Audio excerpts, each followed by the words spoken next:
Hello বন্ধুরা, তোমরা কেমন আছো? আশা করছি সবাই ভালো আছো। আমি আজকে তোমাদের সাথে বিরিয়ানি রেসিপি শেয়ার করতে চলেছি। এখানে প্রথমেই আমরা এলাচ, লবঙ্গ, দারচিনি আর জলটাকে একটু গরম করে চালটা দিয়ে দেবো।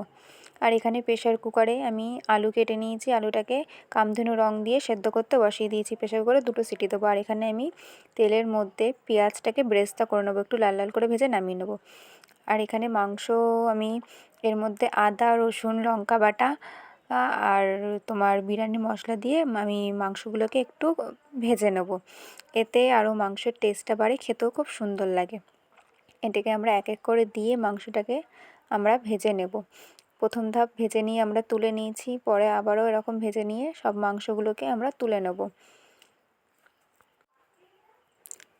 মাংসগুলো প্রায় ভাজা হয়ে গেছে, এই মাংসগুলোকেও আমি তুলে নিয়েছি। আর এখানে যে আলুগুলো সেদ্ধ করেছিলাম সেই আলুগুলোকেও আমরা ভেজে নিয়েছি। আর এখানে কড়াইতে আবারও তেল দিয়ে পেঁয়াজটাকে একটু ভেজে নিয়ে তার মধ্যে আদা, রসুন, লঙ্কা বাটাটা আমরা দিয়ে দিচ্ছি। এখানে আমরা জিরেও বাটা দিয়েছি, তোমরা চাইলে দিতেও পারো, নাও দিতে পারো। এখানে নুন দিলাম। এখন এটাকে একটু নাড়িয়ে নেব। নাড়ানোর হয়ে গেলে এটার মধ্যে আবার আমরা পরিমাণ মতন হলুদ দেব। হলুদটাকে দিয়ে মশলাটাকে ভালো করে কষানোর পর মাংসটাকে আমরা কষিয়ে নেব। মাংসটা একদম হাই টু লো মিডিয়ামে এটাকে আমরা কষাবো খানিকক্ষণ কষানো হয়ে গেলে এটার মধ্যে আমরা জল দিয়ে দেবো। জল দিয়ে খানিকক্ষণ আবারও কষাবো। কষানোর পর যখন দেখবে কষাটা হয়ে গেছে তার মধ্যে দিয়ে দেবে বিরিয়ানি মশলা। আর এখানে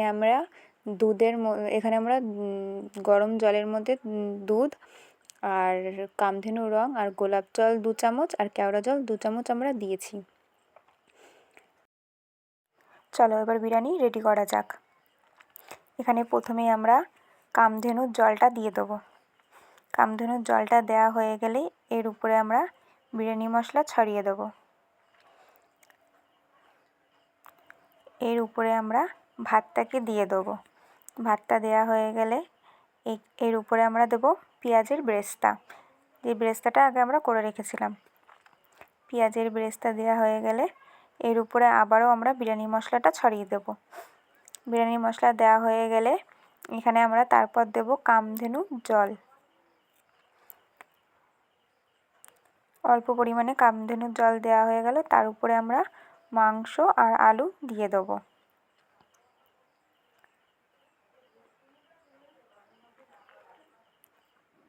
মাংস আর আলু দেওয়া হয়ে গেছে।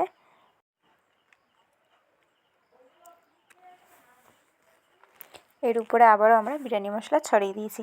তারপরে আবারও ভাত দিয়ে আবারও মাংস আলুর লেয়ার করে তার উপরে কামধেনুর জলটা আবারও উপর দিয়ে ছড়িয়ে নিলাম। তারপরে আবার সাদা ভাত দিয়ে ওর উপরে কামধেনুর জল আর অল্প পেঁয়াজ ব্রেস্তা দিয়ে দেবো।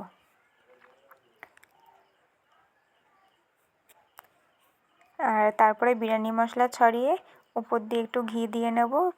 ব্যাস, বিরিয়ানি রেডি। এবারে আমরা এটাকে ঢাকা দিয়ে এটাকে দমের মধ্যে বসাবো। একদম লো মিডিয়ামে আমরা দম দেবো। আর এখানে বিরিয়ানি রেডি। সবাই একটু করে দেখো, ভালো লাগবে।